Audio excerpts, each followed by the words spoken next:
Hello, Assalamu alaikum everybody. My name is Fariha Munir, and today I want to talk about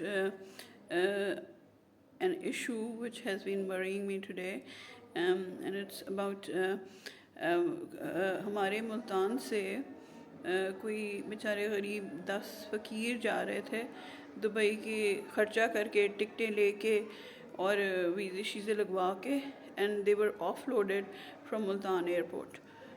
ان کو جہاز پہ جانے ہی نہیں دیا. اور it reminded me of our national poets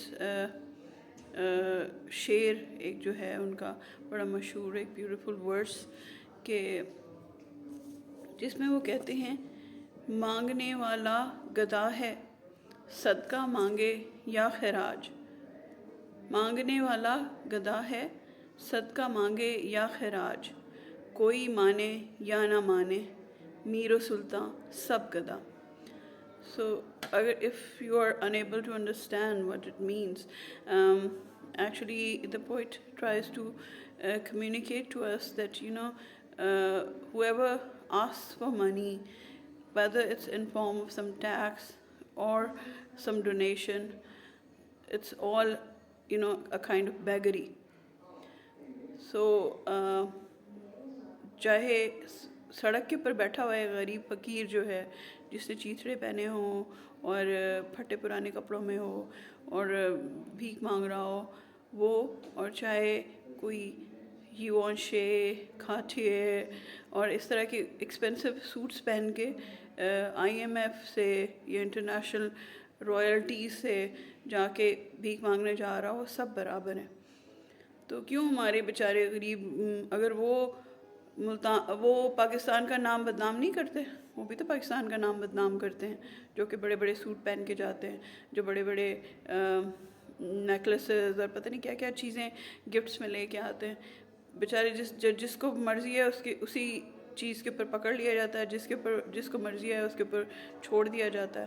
political parties ایک دوسرے کے اگینسٹ یہ گیمز کھیلتی رہتی ہیں، لیکن بیچارے ہمارے فقیروں کو روک لیا. بھائی دس از سو انفیئر.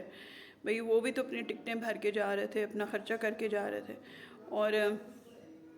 اور بیچارہ ایک غریب آدمی، مطلب such a great entrepreneurial idea he had.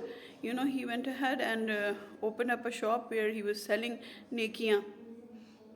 آج کل کہاں ہمیں نیکیاں کرنے کا موقع ملتا ہے، اور وہ بھی اتنی سستے میں، 10 روپے میں. بیچارہ 50 روپے میں وہ بیٹھ کے نیکیاں بیچ رہا تھا. اور اس کو بھی they arrested him, for what reason? کس لیے، کیا جرم کیا اس نے؟ میں تو حیران ہو گئی ہوں. اب بیگری کو بھی انٹرنیشنل لیول کے ہمارے بڑے بڑے پرائم منسٹر کر لے، جا کے بھیک مانگ لے، وہ ٹھیک ہے. ہمارا جو ہے بیچارے غریب لوگ اب بھیک بھی نہ مانگیں. کوئی آلٹرنیٹ ریسورسز ہیں نہیں، کوئی جابز ہیں نہیں، کوئی بزنسز ان کے لیے کریٹ نہیں کیے جا رہے. اور جو بیچارے جو بھیک مانگنے پہ بھیک کے علاوہ اور کیا کریں. اور ویسے یہ ہے کہ بھیک بھی کوئی آسان چیز نہیں ہے. فقیری بھی جو ہے وہ ایک بہت بڑا آرٹ ہے، بہت بڑا آرٹ. اور میرے ہسبینڈ تو خاص طور پہ کہتے ہیں کہ ملتان کے بیگرز کے متعلق وہ کہتے ہوتے ہیں کہ یہ ایسے ایسے فنکار ہیں، ان کے اندر ایسی ایسی سکلز ہیں، اور یہ اس طرح سے پورٹری کرتے ہیں اپنے آپ کو کہ آپ حیران رہ جاؤ.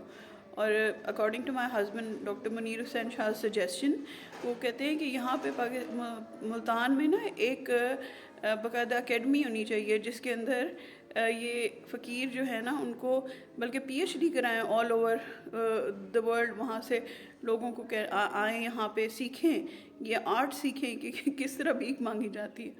اور واقعی یہ جو ہے مطلب اٹس اے ڈیفیکلٹ تھنگ. ہم تو اپنے ہم جیسے بیچارے لوگ، ہم تو اپنے ہسبینڈ سے بھی پیسے نہیں مانگ سکتے صحیح طرح سے. اور اپنے جاب کیے ہوئے جو کام ہم کر رہے ہیں وہ اس کے لیے بھی ہم کسی کو کہتے شرماتے ہیں. اور دیکھیں کتنا مشکل ہے بھیک مانگنا. اور خیر بڑے لوگ کریں تو ٹھیک ہے، بیچارے فقیر کریں تو وہ صحیح نہیں ہے. بھئی ایسی ناانصافی تو نہیں ہونی چاہیے نا. بھائی ان کو بھی مانگنے دو، جانے دو دبئی. کیوں بھائی آپ جا سکتے ہو تو وہ نہیں جا سکتے بیچارے ہمارے فقیر؟ میرے خیال میں ہم سب کو ہی یہ کام شروع کر دینا چاہیے. ایک دن قوم نے کرنا یہی ہے. اب کچھ رہنا تو ہے نہیں پاکستان میں کچھ اور، نہ بزنس رہنا ہے نہ کوئی اور چیز، تو پھر آخر سب نہ جابس ہوں گے نہ بزنس ہوگے، سبھی نے فقیری کرنی ہے، تو بھیک مانگنا ابھی سے شروع کر دیں.